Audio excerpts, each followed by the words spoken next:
Hi, everybody. Welcome to the Santita Jackson Show on AM 950 Radio, the voice of progressive Minnesota. It's a joy to be with you. We're streaming on am950radio.com and on the Santita Jackson Show YouTube channel. Please like and subscribe there and click that bell so that you'll be notified whenever we come up. And please share the show, share the show, share the show. And the Santita Jackson and Friends page. That's the only page where I can accept friends, everybody. Please meet me there. Everybody keeps going to another page, but this is the page, Santita Jackson and Friends. We've got a lot to talk about today. A lot, a lot, a lot, a lot. Um, Clarence Thomas telegraphed something that we're going to delve into more deeply tomorrow. Uh, his he's bothered by the Brown versus Board of Education decision. And many people are saying that watch out, first Roe v. Wade, now Brown versus the Board of Education. But let's back that up a bit because I know this is of the generation, Ariel Gold, my dear sister friend. We're the gray haired ones, and I went blonde. How about that? And Mark, these are these young people, Jay Z, Alex, and Jonah Karsh of If Not Now. You've heard of Jay Z, right? Okay, yeah. I'm just checking. I'm just trying to get hip. Beyonce's husband. Well, you know what? He's doing something very interesting, and we're watching.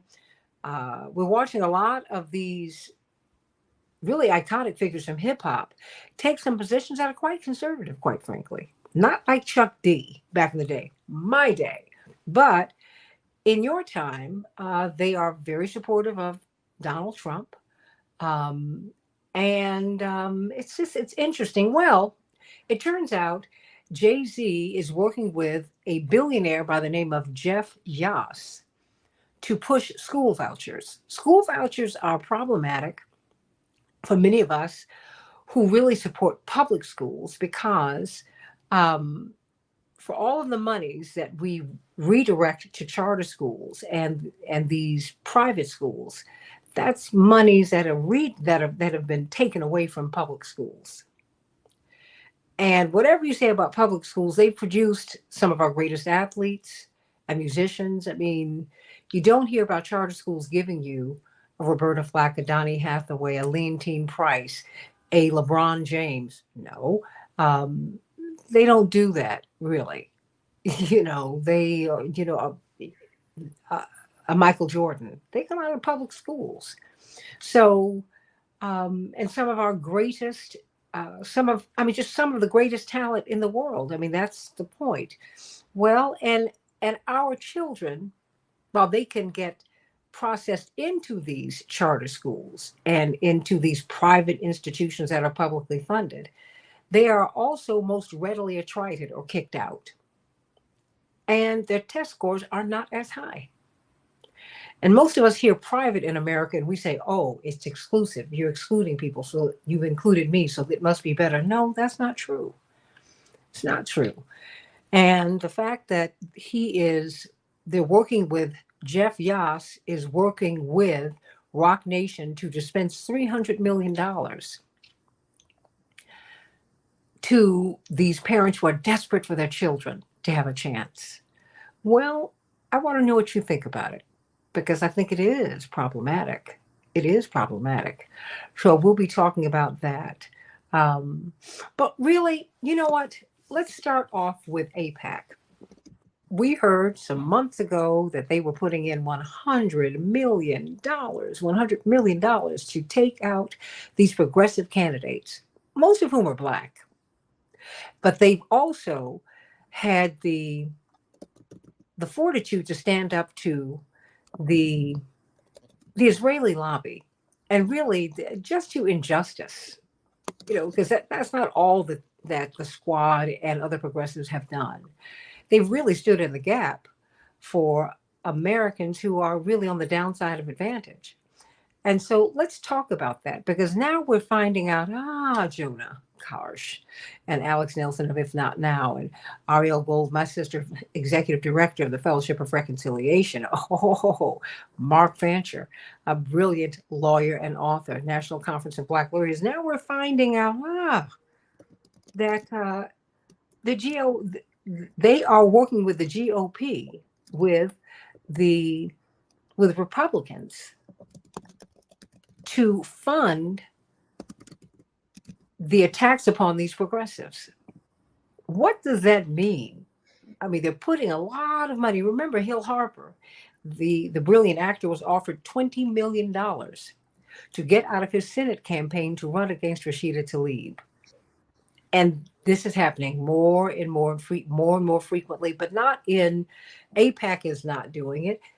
They have proxy organizations. So let's talk about that, because now we're really just seeing the role that so-called that funny money, dirty money. I'm not going to call it dark money because I'm dark and I don't like that. I don't like those conversations. Let's call them dirty money, or should I say ill-intentioned monies play in politics. Let's talk about that, everybody. But first, Ariel Gold, we have just had a giant who's now gone to be with God, a great, great, great, great man of God, Reverend James Lawson, someone who was a guiding light for Reverend Dr. Martin Luther King, for the whole movement, not just the civil rights movement, but a moral movement. He was always the one who would bring us back to our moral moorings. Because we have to remember that the mission statement of the Southern Christian Leadership Conference, Dr. King's organization, the organization out of which my father and mother came, was to save the soul of America. They didn't mention race. They knew that there was a sickness here. Who was James Lawson, Ariel Gold? Oh, James Lawson was a giant, and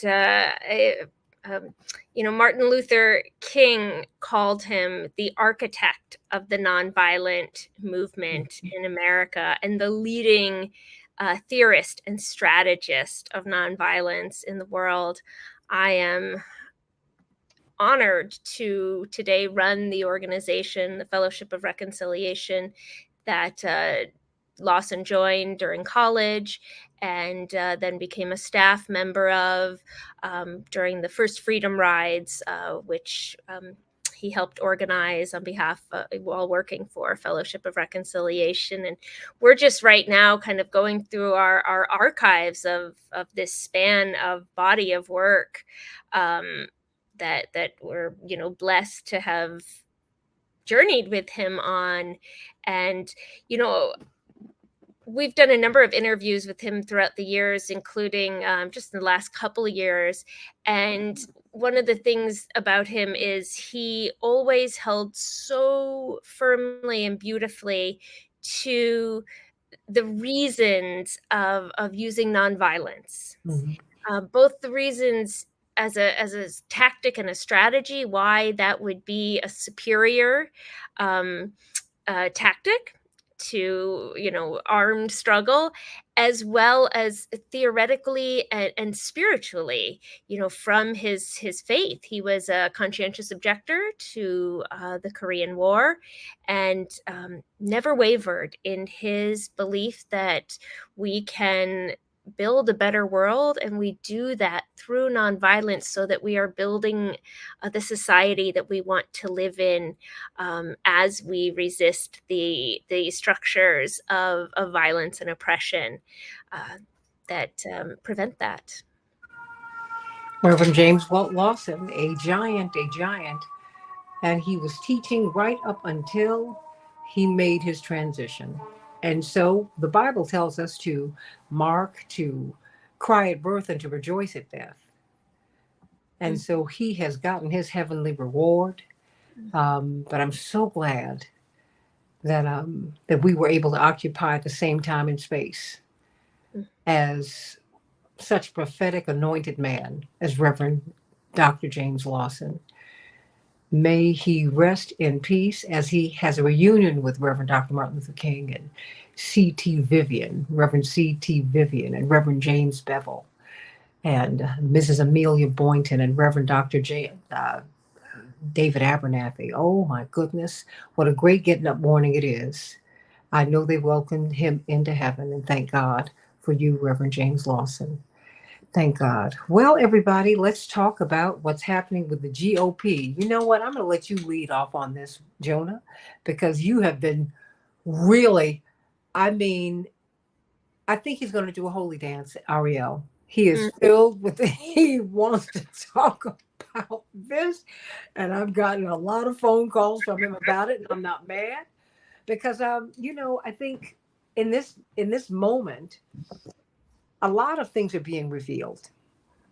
A lot of uncomfortable truths we're having to confront about who we are and who the system, what the system is and what it isn't.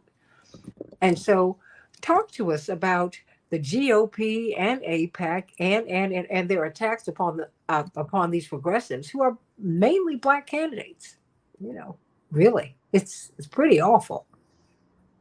Yeah, thank you for that. And I'll frame the debate with the history that AIPAC's original conceit was, you know, power. We're in a two-party system. The party in power changes, and whoever's in power, we should support Israel. So we want to make support for Israel bipartisan.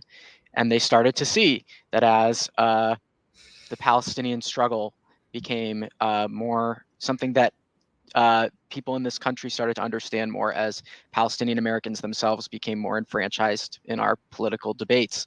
That pro-Palestinian politics started to take a hold in parts of the Democratic Party, and this whole bipartisanship thing at that point became a little hard for them. And the history is that in 2022, for the first time, they started spending super PAC money directly. They'd been doing kind of behind the back stuff for a long time, but this was, official APAC money going into Democratic primaries against progressive candidates. And while the majority of the people that they've targeted have been progressive people of color, and there's a huge race element that needs to be named, one of their first major targets was also a Jewish representative, Andy Levin of Michigan, the son of actually someone or the nephew of Carl Levin, son of Congressman Sander Levin. Carl Levin was an APAC guy, but Mhm. Andy Levin took a slightly different approach, not a radical by any means, but said Israelis and Palestinians both deserve self-determination. The occupation is wrong, etc. And AIPAC spent $5 million and they defeated him in a primary. And after that, what we saw, in If Not Now, a Jewish organization, we're fighting for Palestinian rights, when we would go up on the Hill, do our lobbying and say, hey, Democrat XYZ, are you able to speak out? Can't you see what's going on with the Palestinians? Can't you call for conditions on our aid to Israel? They would say, no, I don't want to be the next Andy Levin, which is an admission that both that they know that what is happening to Palestinians and the oppression that they face is wrong. And it's also an admission that AIPAC was the reason they were afraid to do something about it. And so we have come a long way in understanding this is not about a Jewish conspiracy. This is about a lobbying group that is funded in large part by right-wing billionaires, Jewish and non-Jewish, who are funneling money into primaries to defeat progressives in service of supporting a regime at all costs that is currently implementing a genocide on the people of Gaza. And that's wrong. And if we want to make people more ready to speak out, we have to make the political space for them to do that. And what we're really fighting for right now, and If Not Now, we've created a coalition along with many other great organizations in the progressive movement, including the Sunrise Movement, the Working Families Party, Justice Democrats, Jewish Voice for Peace, U.S. Campaign for Palestinian Rights, and the list goes on, called Reject AIPAC. And what we've been trying to do, we've been trying to go around to as many members of Congress as we can over the last couple of weeks. Both Alex and I have been very involved in this, trying to get people on the record saying, why are you gonna take money from these right-wing Trump supporters, these same people that are endorsing 109 insurrectionist Republicans in the 2022 cycle, which is what they did? Are you willing to put American democracy ahead of unconditional support for Israel's genocide of Palestinians? Should be an easy question, but we've got a lot of influence in politics that we have to combat here, and that's what we're fighting for. And as you said, Santita, this cycle, AIPAC has said that they are ready to spend more than ever, up to $100 million, specifically targeted at members of the Squad. So these are people of color in Congress who have taken a pro-Palestinian stand, and by the way, have also taken progressive stands on all the other issues that we care about, because those things tend to go hand in hand. And two really important primaries that are coming up where they're really putting all their chips in is Congressman Jabal Bowman of New York, the Westchester suburbs and parts of the Bronx, and Congresswoman Cori Bush of Missouri, to St. Louis City and some of the suburbs there. And both of these people have been very strong advocates for a ceasefire from day one. They've voted against military aid to Israel throughout this genocide. They've done the right thing, and they support Medicare for all, and they support a Green New Deal. And they care about all the things we care about. And AIPAC is willing to say, to hell with that. We're gonna knock you out, and we can't let that happen. And that's why Reject AIPAC is so important right now, because it's not just a fight for Palestinian liberation, which of course it is. It's also a fight for the progressive movement as a whole. And I think an Israeli liberation. One of the things that we learned about slavery in the United States, white people were not free either. Whenever you have injustice, everybody, Ariel, gets hurt. But Alex, why don't you speak to this? Because one of the things we can't do is really become there are plans. Okay, so we can just take conspiracy off the table, because that was something introduced into the lexicon by the CIA to keep you away from to keep you married to the prevailing narrative. I mean, the fact is, what they have come to understand is how the system works. And I think one of the things we've got to look at is how the system needs to be reformed for everybody. All you have seen this lobby do is game the system, because they figured out how it works, and they said, okay, everything they're doing is legal. It's just not right. That's all. Alex, talk to us. I mean, and now we're seeing, because you framed it so brilliantly, Jonah, that, it was bipartisan. Now, not so much. Talk to us. Thank you so much for having me back, Santita. And it's so exciting that I'm on this call with Jonah, with whom I've been working kind of in lockstep on this issue. We've been dressed kind of similar today. I noticed that. I'm looking at the work shirts. I'm loving it. But yeah, we have been working together to try and flag a lot of these issues that you presented and that Jonah mentioned earlier. In particular, we're trying to shed daylight on the fact that so many folks that have accepted AIPAC endorsements are members of the Republican Party, but in particular are 109 insurrectionists, as Jonah mentioned.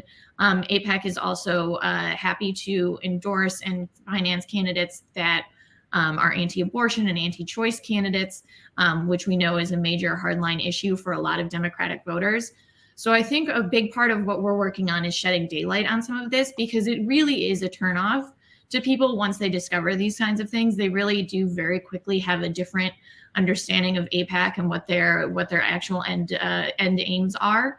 And so that does quite a bit to help bring awareness to folks who maybe are not super plugged into the day-to-day mechanics of politics, but have heard of AIPAC and understand that they are an influence, to really showcase the fact that they are not working in the best interests of progressives. They're not working in the best interests of the larger Democratic Party, and they're certainly not working in the best interests of the American people. So, I mean, what is next? Because if not now, and all of the organizations that you've mentioned, you're doing a full court press with congresspersons. Talk about that, and you're challenging them not to do what?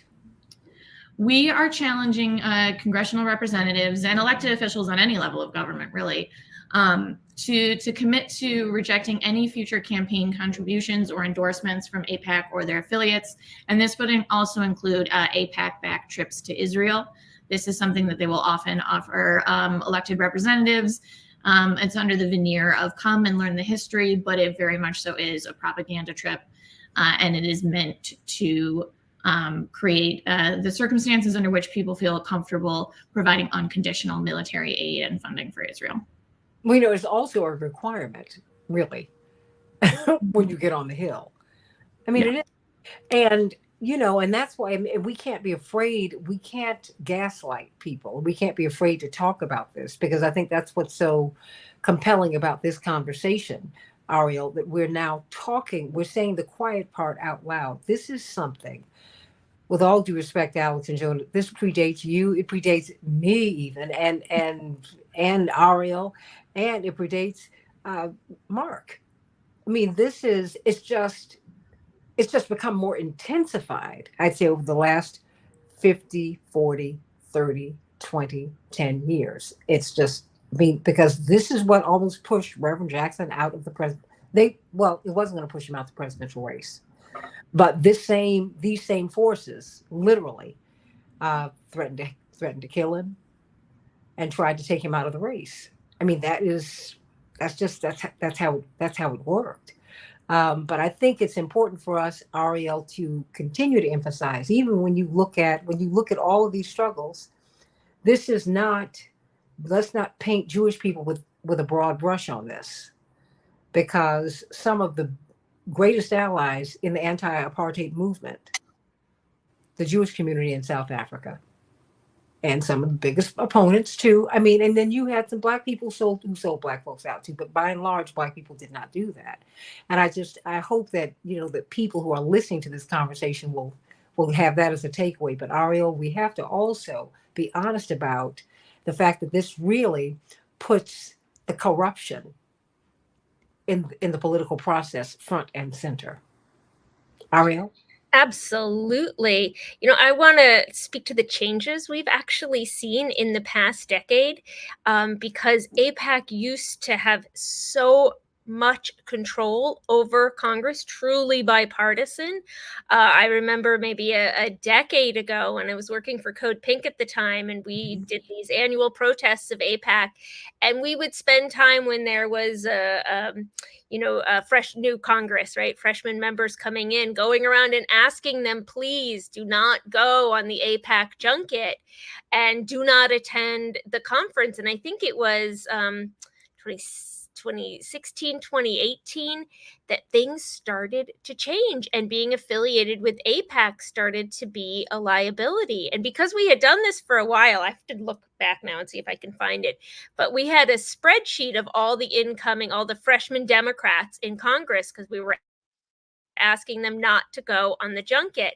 And and I forget the number that we tracked didn't go, and we tracked it like whether they made up an excuse, said that they were unavailable at that time, or openly said, I won't participate with AIPAC.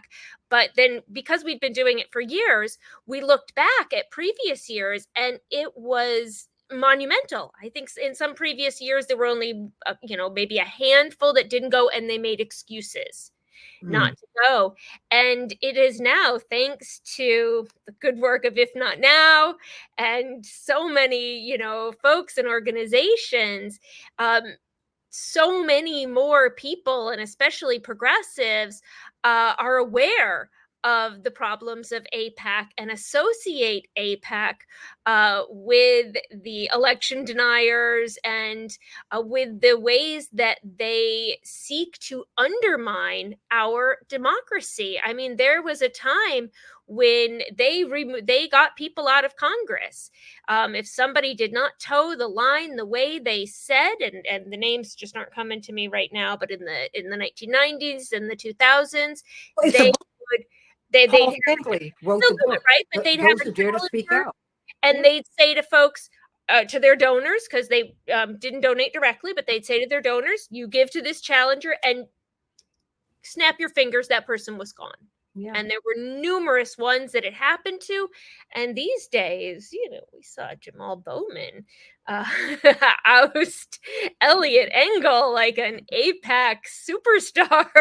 It was a shock. But wait a minute. They still have a lot of power. They kept Nina Turner from winning her seat. They still have a lot of power, but we are making headway. But what turned the corner? I mean, what like you said, somewhere in the early aughts or the mid aughts. Yeah. In the 2015, 2016, 2017, 2018, what happened? Well, I want to say that it was all of the work being done for Palestinian rights, and that we were able to change the dynamic of what people knew. And we saw that,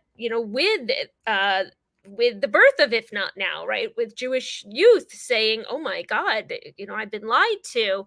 And so, we saw it there, and we saw it in other areas as well. And so a really beautiful, concerted, grassroots effort to provide education about the situation, the occupation in Palestine, and the struggle for Palestinian liberation. And as that happened, the constituents of some of these members of Congress started to become more aware. So that's what I would attribute it to, but I'd love to know others' thoughts as well. Because before we get to you, Mark, Alex and Jonah, you have another kind of reality. You have a different approach. And I mean, and you have to understand, Ariel and I and Mark, we grew up in a world in which it was automatic that if this lobby came after you, Ariel, Oh you yeah, you were you were finished. Finished. That's why Reverend surviving in these campaigns was really miraculous, but it really is a testament to his strength in the Black community. Yeah. And also, wait a minute, alliances that he had with people all across the board, because you did have a very strong Jewish community, Jeff Cohen, Norman Solomon, I can just keep on going, who absolutely supported him, and white progressives and these white farmers. So these relationships really do matter. They really do. And I think it saved his life. Along with Minister Farrakhan saying, hey, you got Malcolm, you got Martin, you got Medgar. You will, if you touch him, that's it.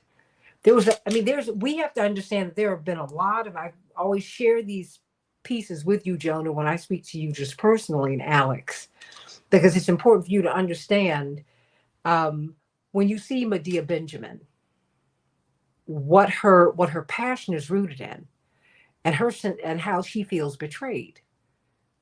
When you see Rabbi Heschel's daughter, why she feels betrayed. These are people who are saying, well, not in my name. You can't do this. So I want to know how you got here. And you're so young. And I don't say that in a patronizing way. I mean, really, it's interesting when you see people just from the outside looking in go counterculture. Alex, you first. I don't know if there was necessarily any one great light bulb moment for me. I think that as I grew to understand the dynamics at play in terms of how in particular, how Apex funding really would go towards right-wing figures and had a lot of right-wing money behind it, that was very illuminating for me. And also seeing the escalating violence and tensions in Israel-Palestine for years. I mean, social media, of course, I think has gone a long way to make it harder to sort of present only one specific narrative. When you see Ramadan celebrations at Al-Aqsa Mosque get raided with SWAT teams and people in military gear, that's a pretty radicalizing thing to watch. So I think it's that combined with just like understanding that the Israeli government has been moving more and more right, and during the entire time of my sort of political consciousness, I think that also deeply informed me. And that was something I was thoughtful of and considerate of, and I had been marching for Palestinian rights ahead of as early back as, for me, 2021. But it was really, of course, this October that things changed, and this became the need for a full court press. A matter of real moral and humanitarian urgency to change the power dynamics in this conversation, because there's just, people are dying and there is a genocide happening in front of our eyes. And so we need to do anything and everything we can to shift the dynamics of this conversation. Jonah? Yeah, I was fortunate. I think it's a very traditional Jewish upbringing for many people to, especially in the last, obviously, half century or so, to be really taught to support Israel as a core tenet of their Jewish identity. I was fortunate enough to grow up in a setting where I got a significantly more nuanced perspective than that. And while my family has people all over the spectrum on this issue, I learned what the occupation was when I was young, and I understood that Palestinians were human beings that were as deserving of rights and safety and self-determination and humanity as my people were. And it was obvious to me, thankfully. And as I encountered more Jewish communities as I got older, including in college on my campus at the University of Miami in Florida, where that was not at all the conversation, where the Jewish community was stridently pro-Israel, right or wrong. I got myself into more organizing for Palestinian rights because it felt like something was missing, and it was for me and my own spiritual and political community as much as it was for any greater cause. But I'll underline what really made it visceral for me, and I think, made me a lifer no matter what, was, and I know Ariel has had these experiences too, of going to the West Bank. I went on a delegation with a fantastic group called the Center for Jewish Nonviolence, which does direct solidarity work with Palestinians in some of the villages in the West Bank that are most directly affected by occupation. They're right next to settlements. They can't get permits to build anything. They face repression from the army every day. And on that trip, I was at a nonviolent, peaceful protest against a roadblock that had been placed in the middle of the road by radical right-wing Israeli settlers. It was preventing Palestinian children from getting to school. And Israel's own government had said that the roadblock was illegal, but they just kept putting it back there. We went to this protest, and within 5 minutes of showing up, beginning to chant nonviolently, waving flags, standing together. That was all it was. I've been to more militant protests in Evanston, Illinois, where I grew up, as the Israeli army and the border police showed up, by the way, with armed settlers in their phalanx who were not really being told, if anything, they would get a slap on the wrist. And they started throwing stun grenades at us and shoving us to the ground and tear gassing us. And I realized, and I had a panic attack over it. I was shocked and horrified. And the Palestinians who I was with were not. They had been so desensitized to it, because it was, when people say, what is daily life under occupation? Sometimes I thought it was an exaggeration. I was like, well, maybe it's just once a month, but no, this is for real. This is a brutal, brutal system of apartheid where the settlers that live right next to you, this in the West Bank in particular, have all the rights that we cherish. They have a government that controls their lives. They have electricity and water from that government. They have the protection of the army, and the Palestinians living next to them have none of those things. And to see it up close, and to see it confirmed up close, and to experience in my body the brutality that is required to uphold it is a moment when I knew that I couldn't turn back anytime, and I had to come back home and continue this fight. If I can pipe in here for a moment, because you reminded me, Jonah, about once you see, you can't unsee. And before I was deported in 2018, I used to spend a lot of time in the West Bank with Palestinian nonviolent activists. And one of my dear friends who I became very close with is the Tamimi family, Bassem Tamimi. They're in the village of Nabi Saleh, right outside of Ramallah. And there's a very far-right extremist settlement right there that regularly commits horrific acts of violence against them. And one of the early things those settlers did was take over the water source for the village, the spring there. Anyway, and my children met Bassem Tamimi, the Tamimi children. I had brought them to the West Bank with me when they were in between their bar and bat mitzvahs, and our families became close. And Bassem spent some time in the U.S. here with me. And in October, he was taken into custody, administrative detention in Israel, which is where you're held without charge or trial indefinitely. And since October, it has gotten so much worse. And he was released yesterday, and I wouldn't have recognized his picture. I mean, the starvation and torture that he underwent, may God heal him in body and spirit, because I just broke down sobbing when I saw him. I wouldn't have recognized him at all. I mean, just brutal 8 months of torture and starvation. May God bless him. And the things that we do to one another, it's just too much. Mark, you've heard a lot. What say you about this? Because now we're seeing a lot of the ugliness in American politics that people dare not speak of, but it is real.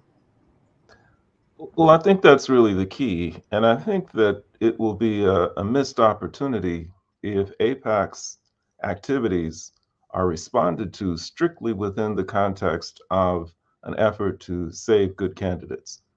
I think that it is best if it is placed within a much larger narrative that's going to help people to appreciate the full nature of the Zionist assault.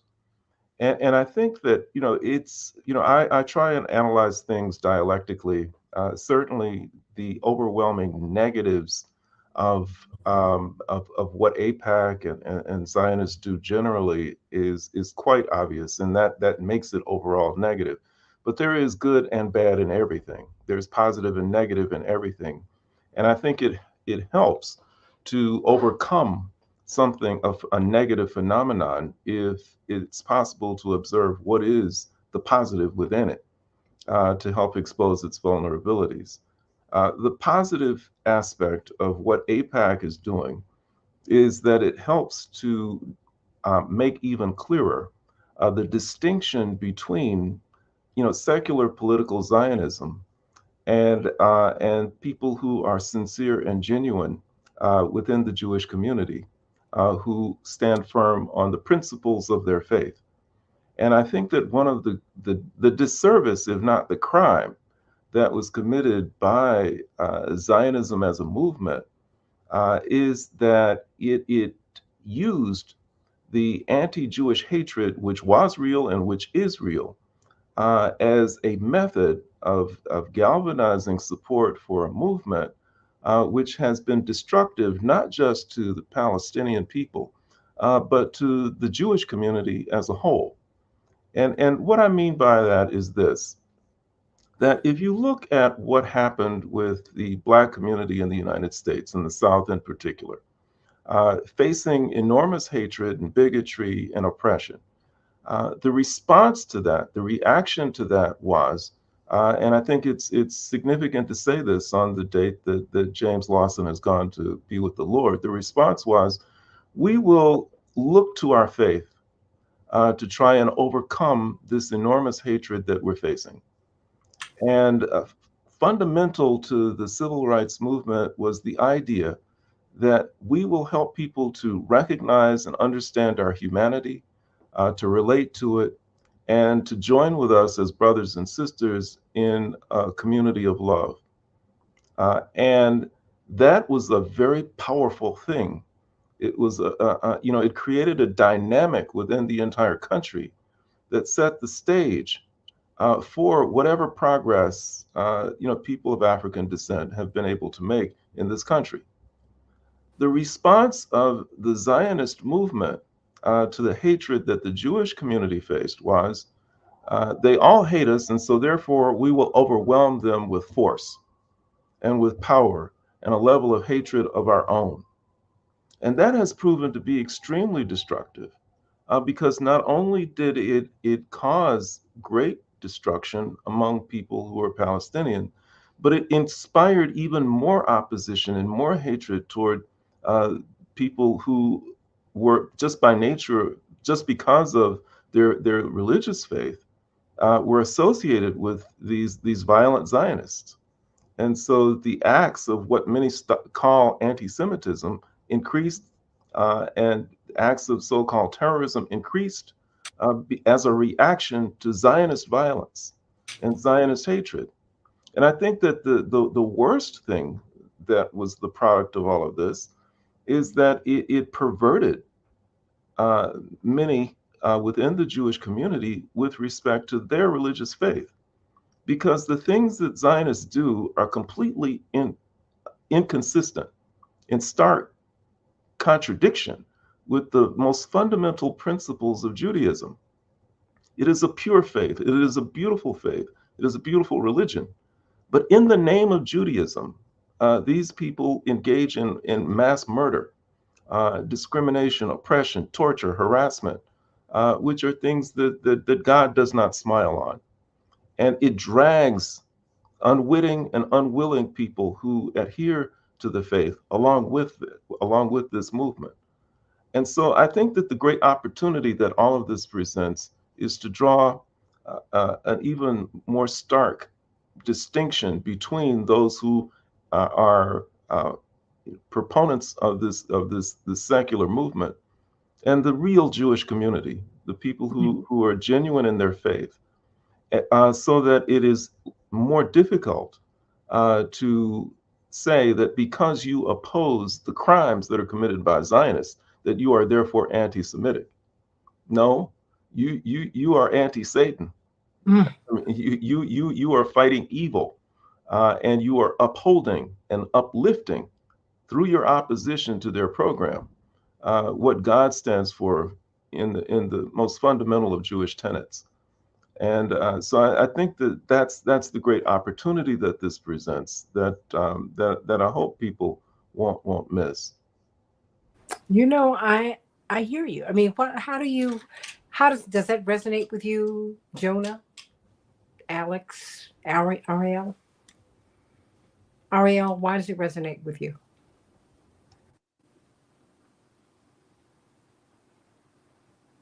Oh, you're on mute. I'm sorry. No, it's okay.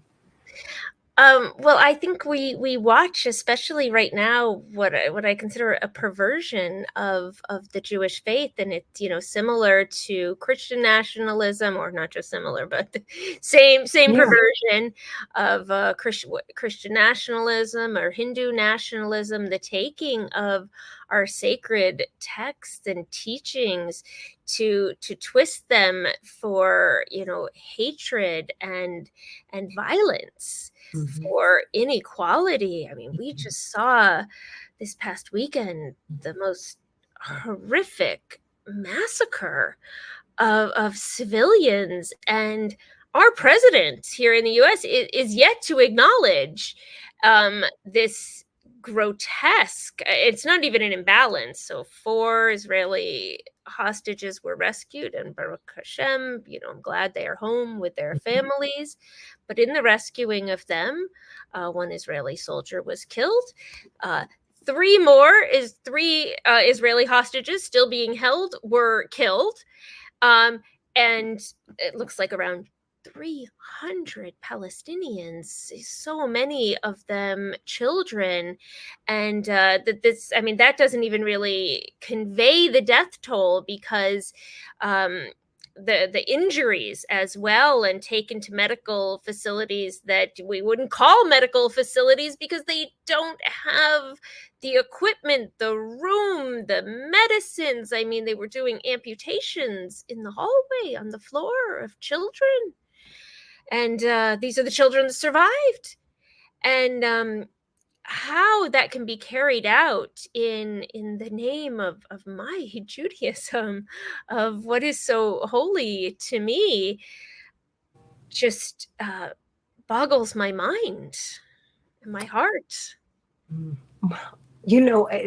we're seeing it, and now we're seeing the pictures of the starving children, of the starving people, and it's just heartbreaking. And so, where do you see this going in the fall? Dr. Jim Zogby has been telling us for months, we have got to save the squad. We've got to save these progressives. That when we were planning the peace summit at Rainbow Push, that was at the center of what he was talking about. And wow, here we are, Ariel. Yeah, Dr. Zogby has been sounding the alarm that President Biden is going to lose this race. He is losing votes left and right. We see the uncommitted movement. And yeah, Donald Trump is that much worse. We are in for a real hell ride. Again, we don't even know what we're in for that way. And Biden is just doing well, he's doing everything he can to lose this election. From supporting the attacks on the students to continuing to arm Israel and really just giving a middle finger to the Arab American community. Just does not care about an issue that is so close to their hearts, and that their families are dying, and he seems to believe that if he pays a little bit of lip service to the Palestinian death toll, or when he delayed one shipment of arms, that they're just going to roll over and be like, oh, well, that's great, that's enough. But that's not how it works. That's not it. And we've all been very clear what is needed. A ceasefire is needed, and for the U.S. to stop supplying the arms for this. That massacre I just spoke of this weekend, well, a lot of that was carried out with Apache helicopters. They're made by Boeing right here in the U.S., and they're supplied to Israel by us. I mean, they may not be our soldiers. We actually don't know the degree of U.S. involvement in the horrific massacre that took place on Saturday. We do know U.S. intelligence was involved, but other than that, the U.S. military has not been willing to say. But we are complicit. I've only got about yes, Mark. Yeah, I want to suggest some things that I don't think occur to people quite on a regular basis, and I think it's really important to understand the connection that Zionism has to the empire, to imperialism. And because of that, I think that it's possible to draw some conclusions that don't seem logical at first glance, but if you think about them, there's a certain logic to them. And that is that as horrible as Trump is, as much as we would not like him, he could possibly be a better alternative than Biden. And I say this for this reason, that as crazy as Trump is, as much as of a rogue as he is, it's precisely because he's a rogue and is not with the empire's program that he is potentially harmful to the empire and the Zionist program. He does not he does not want to support NATO. NATO is critical to the empire's survival.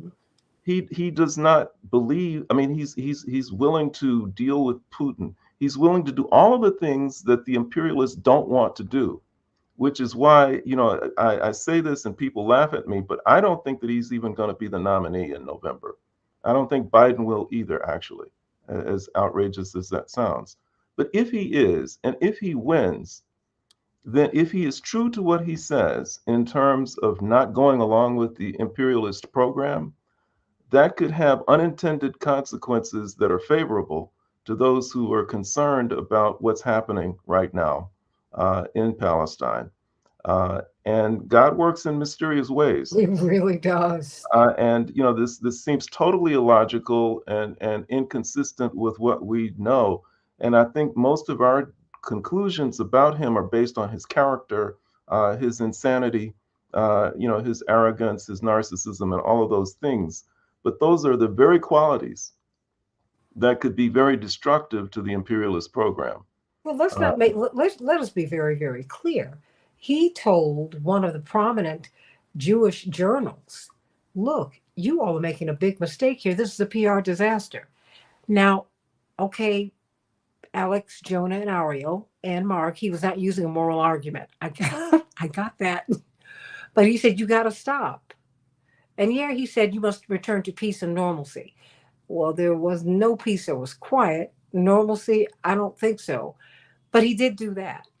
And in fact, Christian Parenti wrote, I'm going to get him on the show and people will be upset about it, but, some will and some won't. He said, perhaps the cardinal sin that he is committing, Trump, is that he opposes empire because he does, like Eisenhower, oppose the continuation of the NATO project.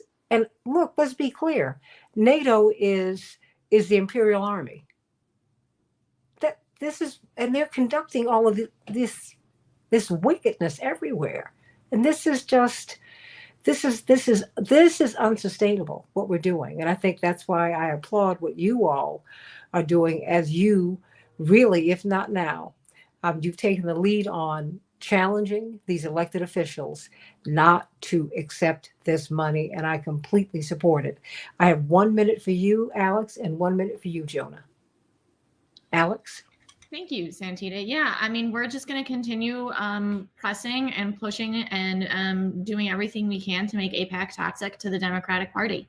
And make sure that folks know that the APAC works against progressive interests, works against democratic interests, and that aligning yourself with them, taking campaign cash contributions from them, will ultimately result in your inability to get elected. So we're going to keep pushing. We're going to keep making this a top line issue. And hopefully the next time we chat, we'll have made some more headway. Well, I mean, talk about turning the tables. Ariel, I just can't believe it. Jonah. Yeah, and Mark and I, we've gone back and forth on this Biden Trump issue before, and I fall on the other side of it, but I'm with him on that we need to think about the role that the U.S. empire, the U.S. essentially being the self-appointed traffic cop of the world as a result of its plunder of wealth from African countries and the triangle trade and everything, that's the water that we live in, and that when we have a country that's as powerful as ours, they are powerful enough to give any country they want a free pass, and right now they're doing that to Israel. So the fight against APAC is a fight against the abuse of that power, and also raises important questions about, should we be redistributing that power around the world? Should we be living in a world where we make reparation not just for the wealth that we stole from Black Americans in this country, but from the entire world, in creating the system that benefits us. And as we fight APAC, I think we all understand that as a hugely important mission as well. Ariel, 1 minute. Yeah, I want to push back on this idea that Trump is anti-imperial. Trump is a wild card. Yeah, it'd be great to end NATO, but we don't know what else that man can do. And I would not call him anti-empire, because just look at who he surrounds himself with and the wealth.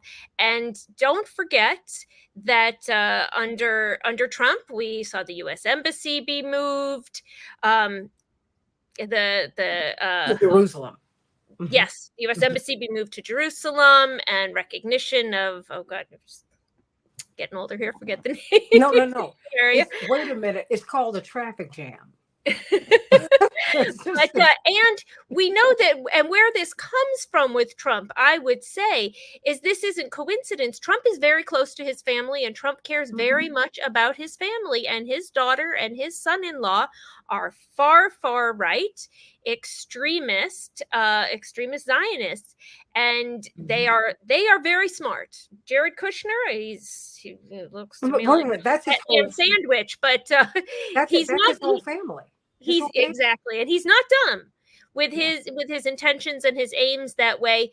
And the difference with, oh God, please let us not have Biden, but in the cogs of the Democratic Party, which are, cogs, we do have ways that we make inroads. And for example, the changes we've made that we see with APAC no longer having the power that they have, or even that one weapons shipment that was delayed. Now that's far too little, far too late, but we made that happen. Our pressure made that happen. And that's not an opportunity we will have under Trump. And we need an administration where we have some ability to make the incremental changes that become larger. Well, I hear you, and I'm not here to say, and I don't think, I'm not going to speak for, I can't put words in your mouth, Mark. No one's calling him an anti-imperialist at all, and I don't think Mr. Parenti was either. Yeah, no. He was just saying that I'm always wondering, as I pivot to the second hour, when the establishment fights someone so hard, I have to wonder what is going on. Now, it's above my pay grade. This is way above my head. Sure. But I want to know what's going on. But sometimes it is the unlikeliest people who can give you the blessing. You know, the present never comes wrapped the way you think it's going to be wrapped. You know, think of who you had a crush on and think of who you ended up with, right? You know, I mean, I just had to kind of break it down that way. It's just, you're like, wait, I never thought I'd end up with them. I never thought I'd end up doing this. I never thought, I never thought. And you end up doing these things. And so we will see. I tell you what, whoever becomes president, we're going to need to push. And people need to understand that. If not now, they need your support. Jewish Voice for Peace, Jewish Voice for Peace Action. All Jonah, as you and Alex take up the mantle to have these great jobs that are not making a lot of money. We've got a Rainbow Push International Conference. I want you to be involved the 13th through the 17th of August. And Ariel, you got to be there because guess what? From there, we roll into the convention. We've got a lot of work to do. A lot of work to do. And we have a lot of people to get out and inspire them to vote. Because we're finding that a lot of people are saying, I don't think so. Oh, no, you have a lot to vote for. There's a lot to work for. And believe it or not, as this woman said when my father was about to run for president, she called into this radio station and you could hear that she was an unlettered woman, but oh boy, she was wise. She said, Reverend, you just got to keep on running because we's be winning every day. And that became a theme of we's be winning every day. And be very clear, we's be winning every day. We're not where we were. And justice will come to the Palestinians, to the Congo, to the people of Yemen, to the people of Senegal, the people of the Sudan, the people in India, Pakistan, just wherever anyone is living under the boot, Israel, the West Bank, Gaza. Whoever's living under the boot of oppression, hold on, the morning is coming. God has got your back. Trust and believe, and we do too.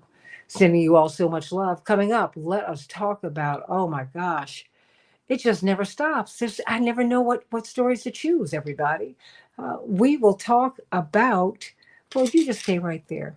Stay right there. You know, we got a lot to talk about. Brown v. Board of Education, will it survive? What about Jay-Z supporting vouchers? What? Back with more of the Santita Jackson Show in just a minute.